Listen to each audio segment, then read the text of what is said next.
안녕하세요. 인사이트 멘토 박정혁 대표입니다. 오늘은 여러분과 함께 편안하지만 중요한 이야기 하나 드릴까 합니다. 사람은 누구나 자신의 인생이 잘 되기를 원합니다. 그리고 자기 나름대로는 열심히 노력하고 또 열심히 고민하고 열심히 준비합니다. 그럼에도 불구하고 우리가 원하는 만큼 성장하고 발전하지 못하는 결정적인 이유가 있습니다. 그것은 바로 열등감, 자격지심, 그리고 자기연민 이런 것들입니다. 물론 경제적인 이유, 환경적인 이유도 우리의 성장과 발전을 방해하지만 그런 것들은 시간이 걸릴 뿐이고 우리가 좀 더 힘이 들 뿐이지 우리가 극복하지 못할 정도 수준은 아닙니다. 하지만 아무리 좋은 경제적인 여건과 환경과 여건이 갖춰지게 되더라도 실제로 많은 분들을 제가 만나보면은 열등감, 이런 자격지심에서 벗어나지 못해서 발전하고 성장하지 못하는 것을 너무나 많이 보았습니다. 그러면은 우리가 이러한 열등감이나 이런 감정들을 어떻게 우리가 하면 극복할 수 있을지 좀 우리 영상에서 좀 편하게 다뤄볼까 합니다. 하지만 되게 강력한 겁니다. 결론부터 말씀드리면은 여러분이 확고한 목표를 가지면 됩니다. 이렇게 말씀드리면 너무 간단하고 쉬워 보이고 마치 자기계발서에서 그냥 한 페이지 어디 주워 듣고 말하는 거 아니냐라고 말씀하실지 모르지만은 그렇지가 않습니다. 제가 실제 사례 몇 가지를 통해서 목표가 여러분의 이런 열등감이나 여러 가지 여러분이 좀 갖고 있는 감정적인 이런 부분들, 부정적인 마음들을 어떻게 극복할 수 있는지 간단히 소개해 드릴까 합니다. 첫 번째 케이스는요, 제가 알던 어떤 교수님입니다. 이분은 남들이 부러워하는 대기업에 입사를 했습니다. 그런데 이분은 인생을 뭐라 그럴까 좀 속된 말로 이렇게 빡세게 산 사람이 아니에요. 좀 느긋하게 살면서 자기의 좀 창의적인 생각들 이런 것들을 이제 펼치면서 살아가는 좀 인생관을 갖고 계시고 또 그런 것이 장점인데 정말 군대처럼 일사불란하고 딱 그 회사에서 원하는 것을 해야만 하는 그런 대기업 이런 회사 생활이 너무나 안 맞았던 거죠. 그런데 마치 그 다녔던 부서에서 자기보다 스펙도 부족하고 모든 여건이 자기보다 훨씬 떨어진 어떤 그 직장 동료가 있었는데 그 친구가 너무나 일을 잘했다는 거예요. 제가 아무리 노력을 하고 그 친구를 따라잡으려고 아무리 애써봤지만 넘은 적이 없었다는 거예요. 그래서 이분은 결국 도망치다시피 사표를 내고 미국 유학을 갔는데 미국 유학을 준비한 게 아니기 때문에 정말 낮은 순위, 거의 미국 대학 순위로 한다면 거의 80위, 90위, 100위 이 정도 되는 좀 소위 말하는 인지도가 없는 낮은 학교에 유학을 가게 됐습니다. 가서도 편하지가 않았습니다. 영어를 못해갖고 1년 정도로 너무나 고생을 많이 했고 교수님들에게 엄청 혼났다고 해요.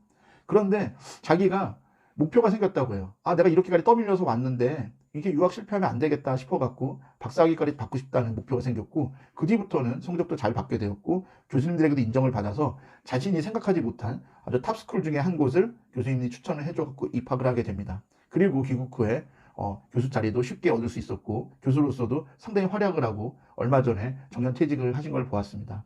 그래서 그분은 항상 수업 시간에 그런 말씀을 하셨어요. 너희들의 목표가 있어야 된다. 너희들의 환경이나 여건이나 경제적인 이런 것들은 계속 바뀔 수 있는 것이고 극복이 가능하다. 하지만 너네들이 목표가 없고 열등감에 빠져 있고 그러면 아무것도 할 수 없다는 이야기를 정말 수업 시간 그 진도 나가는 것을 제외해놓고는 거의 모든 시간을 그런 조언들 그리고 그런 권면의 말씀들을 항상 해주셨던 기억이 납니다. 그때는 교수님의 말씀이 좀 잔소리처럼 느껴졌는데 제가 한 40대가 되고 나서 보니까 그때 저희를 정말 사랑하셔갖고 해주셨던 아주 귀한 말씀이라는 걸 알게 되었습니다. 그러면 지금까지 말씀 들었으면 어때요? 아, 그건 알겠는데 그분은 미국 유학도 갔고 지금 이미 정년퇴직까지 한 교수님이지 않냐. 그럼 요즘 얘기를 해달라고 한다면은 제가 한 말씀 더 드리겠습니다. 제가 어느 대학이라고 말씀 못 드리겠는데 지방 사립대를 나온 분입니다. 참고로 딱 그 대학 이름을 댔을 때 대부분의 분들은 그 학교가 무슨 도에 있지? 경상도에 있나? 충청도에 있나? 전라도에 있나? 경기도에 있나? 강원도에 있나? 이런 정도 느낌이 드는 학교입니다. 근데 이분은 저보다 참고로 좀 약간 어린 것 같아요. 근데 이분은 대부분의 동기들이 자기 같이 학교 다니는 친구들이 열등감에 빠져 서우적거리고 술 먹고 다 뻗어 있을 때 아, 나는 미국에서 박사도 하고 싶고 그리고 실리콘밸리 가서 일을 해보고 싶다라는 막연한 꿈을 갖게 됐답니다. 처음에는 그냥 막연하다고만 생각을 했는데 공부를 해보다 보니까 교수님들에게 인정을 받았고 충분히 가능하다는 것을 알게 되었습니다. 그래서 이분이 정말 절치부심해서 노력을 하셔갖고 상당히 스펙도 부족했고 여러 가지가 힘들었음에도 불구하고 연세대학교 대학원에 들어가게 됩니다. 그리고 거기 가서도 정말 똑똑한 친구들 사이에서 처음에는 낙심도 많이 했다고 해요.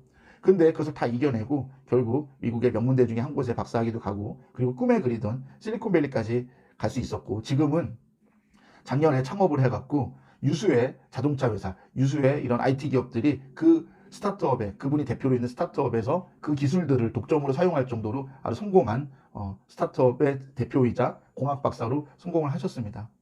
이렇게 들으면은 어때요? 아, 알겠어요. 그런데 너무 멀어 보여요. 그렇다면은 저의 이야기를 하나 해드릴까 합니다. 저도 사실은 생각을 해보면 열등감이 많았던 사람인 것 같습니다.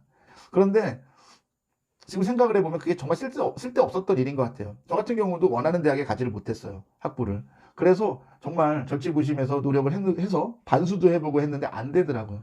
그래서 정말 1학년, 2학년 때는 좀 좌절에도 빠지고 낙심하고 그랬는데 목표가 생겼습니다. 아, 나는 연구원이 되겠다. 그리고 이런 그 경제나 금융시장을 분석하는 애널리스트 또는 연구원 이런 것이 되겠다는 목표가 생기고 나니까 모든 것이 달라져 보이고 정말 제 인생이 바뀌었습니다. 하는 것마다 열심히 했고요. 제가 있는 작은 기회조차 놓치지 않고 다 잡았습니다. 그러다 보니까 제가 대한민국에서 그래도 경제연구소에서 가장 좋다는 KDI도 입사를 할 수 있었고 또 은행 기획실까지도 갈 수 있었습니다. 그랬던 건 제가 잘나서가 아닙니다. 그저 딱 한 가지 목표가 생겼기 때문입니다. 그래요. 여기서 목표라는 거는 너무나 거창한 것이 아니어도 됩니다. 무슨 공학 박사, 유학, 연구원 이런 게 아니어도 돼요. 가깝게는 여러분이 100만 원 모으기, 500만 원 모으기, 1000만 원 모으기 이런 것도 목표가 될 수 있고요. 그리고 여러분이 다이어트, 뭐 5kg, 10kg 빼는 다이어트도 될 수 있고, 그리고 아주 사소한 거, 하루에 1km씩 걷겠다. 이런 것도 목표입니다. 그런데 정작 여러분은 여러분 스스로를 믿지 못해서 그런 목표를 세우는 것조차 포기하고, 아, 나는 이걸 할 수 없다고 안 합니다. 그러지 마시고 작은 목표도 좋으니까 목표를 갖기 바랍니다. 이게 정말 잔소리가 아닙니다. 그렇기 때문에 수많은 성공한 사람들, 그리고 수많은 책들에서 가장 첫 챕터에 목표를 가져야 된다고 하는 이유가 바로 이것 때문입니다. 그리고 여러분의 목표를 가져야 소위 말하는 열등감 폭발하는 그런 찌질한 모습이 없어집니다. 저 역시 열등감 폭발하는 찌질한 대학교 1학년, 2학년 학생이었던 것 같습니다. 찌질하게 살지 마시고 열폭하지 마시고 자격지심에 빠지지 마시고 자기 연민에 빠지지 맙시다. 목표를 가져요. 목표를 갖는데 제가 항상 여러분과 함께 하고 싶고 여러분 위해서 항상 응원하겠습니다. 제가 준비한 내용 여기까지입니다. 고맙습니다.